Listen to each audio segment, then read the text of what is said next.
마지막 키워드로 준비를 한 것은 젊은 보수 주자입니다. 지금 뭐 김진 의원께서는 계속 제가 봤을 때는 뭐 싱크로율이 맞으니까 두 사람이 잘해봤으면 좋겠다는 얘기를 하시는데 어쨌든 이준석 후보는 완주를 하겠다는 목표로 나오신 거니까. 당선이 목표라니까. 당선이 목표, 네. 예, 당선이 목표로 나오신 네. 거니까 젊은 보수 주자의 당선이 필요한 뭐 지금이 왜 그런 시기인지 그리고 좀 그걸 위해서 좀 생각하시는 어떤 필승 카드 이런 게 있는지 좀 여쭤볼게요. 저는 선명한 대비가 있는 것이 저는 이준석의 노선이라는 거, 소위 김종인 이준석 노선으로 대변되는 2021년부터 2022년까지의 그 대선 지선 이긴 노선이라는 것은 실증적으로 증명이 된 거예요. 예. 그래가지고 그렇게 하면은 그때 박근혜 탄핵 이후에 침체했던 보수가 다시 한번 지지를 받아서 젊은 층이 막 이렇게 막 지지층에 표함되고 이런 경우가 생긴다. 네. 그런데 그 뒤에 보면요, 뭐 제가 아까 한동훈 대표에 대해서 제가 왜 그렇게 얘기하냐고 했는데요. 그 다음에 나왔던 윤석열과의 애매한 동거, 그리고 또 한편으로는 50대, 60대 중년 여성을 중심으로 해가 전통적 지지층을 복원하려는 움직임을 보였던 한동훈 대표의 노선이라는 것이 극명하게 결과로서 대비되는 것이거든요. 네. 그때 뭘 했는지와 별개로 총선에서 사실상 대패를 하게 된 것이고, 뭐 그런 상황 속에서 저는 이 노선 갈등이 있는 거예요. 저는 저 보수가 이제 사실 고연령층이 이제 돌아가시고 이럴 때쯤 되면은 젊은 층에서 새로운 지지층이 수혈되지 않으면은 그 새로운 지지층이라는 것은 20대 30대에서 들어오는 거겠죠. 그게 수혈되지 않으면은 보수는 그냥 고사될 수밖에 없는 위치에 있다 이렇게 네. 봐서 그 노선을 견지하는 건데, 지금 한동훈 전 대표 같은 경우에는 존재하는 보수의 지지층 안에서 50대 60대 여성 중심으로 해가지고 거기에 팬덤을 형성해가지고 그 진지를 구축하려고 하는 거 아니겠습니까? 노선이 선명하게 차이가 나기 때문에 네. 계속 대립할 수밖에 없는 거예요. 예를 들어 가장 극명하게 대립됐던 게 뭐냐면은 한동훈 대표 뭐라 했습니까? 최상병 특검에 대해 가지고 굉장히 의지를 밝혔잖아요. 본인을 따른 의원이 최소 10명 이상 있다고 이제 얘기한 이상 본인이 의지를 가지고 최상병 특검에 대해 가지고 찬성하겠다고 했으면 할 수 있는 거였는데 안 하고 말을 돌리잖아요. 왜냐? 욕심이 두 군데 있어서 그래요. 이 확장보다는 내가 옛날에 유승민처럼 배신자 남로에 들어가면 안 되겠구나. 그래 결정적일 때는 또 웅크리는 거예요. 그러다 네. 보니까 선명성이 떨어진다고 제가 지적해서 저랑은 노선 차이가 있다고 얘기하는 거고, 제가 만약에 그 당시에 영향을 받을 수 있는 당대표 위치에 있었으면요, 저는 최상병 특검을 가지고 오히려 드라이브를 걸어서 용산과 협상을 했을 겁니다. 네. 예, 그런데 그게 아니었기 때문에 전략의 차이가 있는 것이고, 그래서 지금도 지지층이 굉장히 차이가 나요. 한동훈 대표 지지층이랑 제 지지층이 차이가 많이 나는데 이 단점을 그냥 뭐 둘이 평균 연령보다 젊으니까 같이 했으면 좋겠다 이렇게 하는 게 뭐 계엄에 대한 어떤 생각이 갖고 하니까 뭐 맞다 뭐 이렇게 말씀도 주셨는데 좀 그런 생각이죠. 그래서 예를 들어 계엄에 대한 생각도 만약에 한동훈 전 대표가 좀 의지가 있었다면은 투표가 두 번 일어났잖아요. 네. 전 1차 투표 때 한동훈 전 대표가 오히려 선명한 의지로 표결에 참여해가지고 빨리 끝내자라고 했으면은 저는 조금이라도 한동훈 전 대표에 대한 신뢰가 있었을지 모르겠어요. 그런데 네. 1차 투표 때는 애매하게 있다가 2차 투표 때 제가 그 사적으로 하나 말씀드리자면요. 2차 투표 하기 전날 2차 투표 가지고 한동훈 전 대표가 고민할까봐 한동훈 전 대표와 저희 공통 지인에게 예. 그런 말을 전해달라고 했어요. 뭐 무조건 내일 표결 전에 사퇴해라. 내가 봤을 때는 표결에서 탄핵이 인용돼도 사퇴해야 될 것이고 탄핵이 인용되지 않아도 사퇴해야 될 것이다.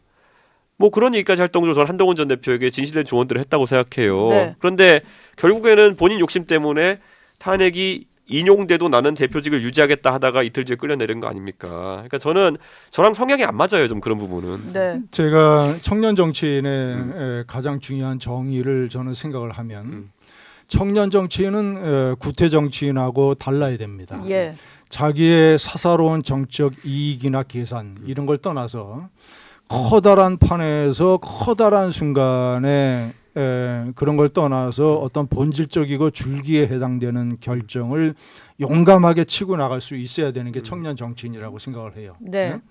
근데 이준석 대표 오늘 얘기하는 거 들어보면 굉장히 사사롭고 제가 판단할 때는 작고 사소롭고 그리고 팩트에 맞지 않으면서 이런 것에 본인은 자신을 엮어버려요. 예. 엮어서 이것이 과거 이 친윤계가 중심이 돼서 자기를 탄압했던 그 국힘에 대한 찌꺼기 감정과 연결이 돼가지고 이상한 형태의 기이한 형태의 청년 정치인으로 제가 봤을 때는 지금 형해화되어 있다고 나는 봐요. 나는 오늘 다 모든 네, 걸 내려놓고 네, 네. 한 사람의 평론가로서 네. 평론가로서 나를 한번 납득시켜 주기를 나는 기대를 했어요. 예. 근데 나는 내가 납득이 안 돼요. 논리가 범 논리나 이런 게 납득이 안 돼요. 예? 네. 꽤 길게 설명을 하셨는데. 얘기하면 다 감정 얘기, 찌꺼기 얘기. 그리고 그렇게 들리군요. 한동훈과 내가 네. 한동훈 후보는 50, 60의 주력을 한다.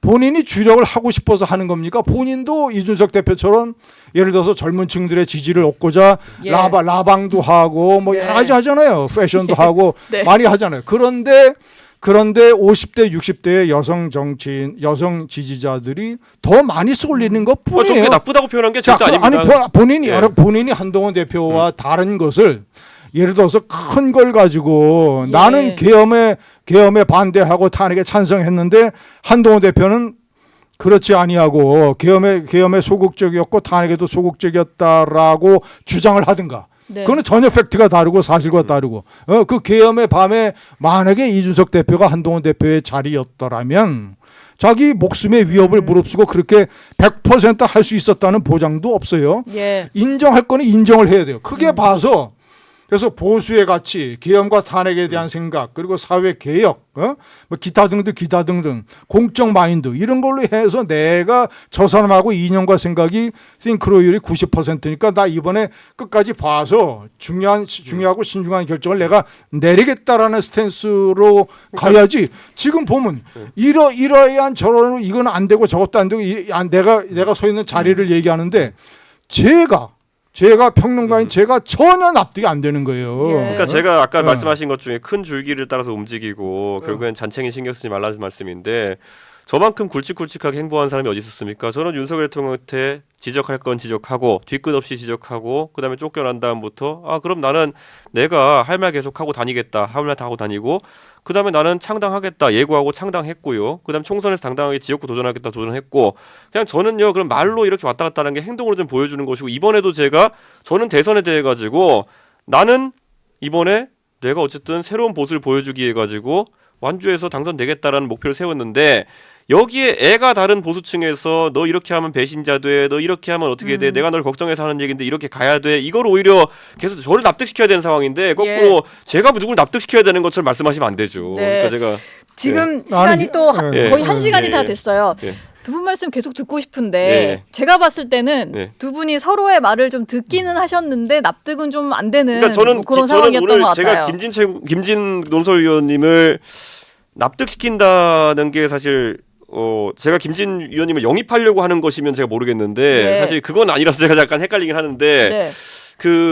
저는 오히려 지금 보수 진영에서 제가 개인적인 상처를 받았다 너 그렇게 사사로운 감정하지 마라 이렇게 들으면 저는 갈수록 거리가 멀어져. 제가 인격 수양이 부족해서 그렇다고 또 누가 할지 모르겠는데 그게 아니라 제 입장에 저도 정치적 판단하는 데 있어가지고 전혀 끌리지 않아요. 그게. 그러니까 예. 예를 들어 너 이렇게 하면 배신자 된다. 너 이랬으면 좋겠다. 뭐 이런 게 저는 제가 아까 말했죠. 그렇다고 제가 뭐 다 하는 게 아니라 저는 들어보고 판단하는 스타일인데 한덕수 총리님이 저랑 친분도 있고 만약에 얘기하신다면 제가 여쭤보고 싶은 것도 있고 만나는 건 다 되는데 네. 제가 설득될지는 약간 모르겠는 게 아까 제가 말씀드린 그렇죠. 처음에 괴리 네. 국민의힘 의원 중에 상당수가 그렇게 복당하고 싶었는데 복당할 수 있는 기회 복당이라는 표현가 있더라고요.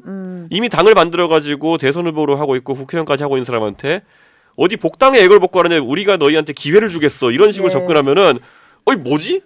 이런 생각이 들거든요. 근데 네. 예. 접근 방식에 있어서의 어떤 네. 차이가 있는 것 같아요. 네. DJ는 네. 유신 본당이라고 하는 네. JP하고 그렇죠. 손을 잡고 합당을 해서 정권을 잡았고 결과적으로 역사를 바꿨습니다. 네. 예. 대선판에서의 단일화라든가 안철수 의원 똑같이 지금 이준석 대표처럼 네. 네? 나는 끝까지 완주할 거고 나는 대통령 선거 당선될 거야라고 시작을 하고 출마 선언을 했어요. 하지만 막판에는 결정적으로 자신의 캐스팅 보트를 활용을 해서 예. 좌파 정권을 막았잖아요. 그래서 결국은 나중에 윤석열이 실패를 했지만 네. 어쨌거나 당선 자체는 그것이 어떤 역사적인 대임을 완수하고 뭐 그러는 거지. 그러면 차라리 나는 감정의 정치인이다라고 선언을 하세요. 그보다는 이건 저는 이성의 정치인이 저는 아니라. 두 분, 저는 그래서 방금 여기 말씀해 주신 것 중에 밤새실 것 보면 같아요. 예. 안철수 의원의 그런 단일화는 저도 그때 반대했지만은 지금 와서 한 3년 전에 돌아가서 안철수 의원한테 단일화 하겠냐 그러면 안 한다 할 가능성이 높아 보여요. 예. 왜냐하면 그 단일화 이후에 윤핵관들과 윤석열이 안철수 의원한테 어떻게 했는지를 제가 너무 잘 아는데 네. 그게 첫 번째고 두 번째로는 대한민국 역사를 우리가 반추해볼 거면은 호랑이 잡으러 호랑이굴에 들어갔던 김영삼도 사실 나중에 대통령이 됐고 성공 케이스지만은 예. 한편으로는 나중에 비극적으로 서거했지만은 3당 합당 때 이 있습니다 했던 노무현도 사실은 어느 순간 국민의 지지를 받아가지고 대통령을 하셨던 인물이기 때문에 저는 제가 뭐 노무현 대통령이다 이런 걸 좋아한다 이런 게 아니라 저는 열려 있는 결말이라 좀 생각하는 거죠. 예. 이준석 대표가 들어갔던 호랑이 굴에는 네. 호랑이들이 있었던 게 아니라 하이에나들이 있었어요. 친윤계라는. 이게 사실 예. 제가 호랑이가 그래서 만약에 있었는데 친윤계라는 하이에나들이 다 떠나고 예. 새로운 호랑이들이 그 굴에 있으면 그 굴에 뛰어 들어가서 본인이 보수주의의 보수 정권의 혜택을 예. 받아서 네. 정치를 28살에 시작을 했으니까 그 은혜를 갚아야 될 거 아니에요. 근데 뭐, 김진희 의원 너무 이제 네. 계속 뭐라고만 하셔가지고 혹시 뭐 이준석 후보에게 기대하시는 건 없으세요? 아 지난번에 네. 만났을 때 좋은 말씀 많이 주셨어. 네. 뭔가 좀 이렇게 아니 기대를 엄청 하고 네. 윤석열 대통령에 대한 분노를 서로 공감과 공감하면서 예. 윤석열 대통령에 대한 네. 분노의 싱크효율은 나하고 인석 대표하고 99.99%입니다. 예. 그 얘기를 좀 오늘 할 걸 그랬네요. 그걸로 그쳐서는 아니 되고 네. 내가 네. 하나 더 이렇게 그 좀 바라는 거는 진짜 그런 어떤 역사적인 순간이 오면 네. 이준석 대표의 그 지지율 몇 퍼센트가 될지 모르지만 이것을 내가 활용을 해서 역사를 물기를 바꿀 수 있는 네. 순간이 오면 예. 그런 사사로운 감정들은 다 묻어버리고 그 순간에 그것만 딱 생각하시고 결정을 내려달라는 예. 보수 평론가의 얘기입니다. 지난 대선 때 좀 사사로운 감정을 접고 막판에 하셨던 걸 본 분들도 있어서 네. 이준석 후보에게 그런 걸 또 기대하시는 분들이 있을 저는 것 그때 같아요. 제가 조금 예. 더 본능에 충실해가지고 진짜 윤석열 혼냈어야 된다는 생각 계속 하고 있습니다. 요즘 보면. 네. 그때. 지금 시간이 너무 늦어서 여기서 네. 마무리를 해야 될 것 같고 네. 두 분 대답 너무 귀중한 시간이었는데 뭐 나중에 대선 전에 네. 또 기회가 되면 한번 모시도록 하겠습니다. 네. 고맙습니다. 네, 네, 감사합니다. 감사합니다.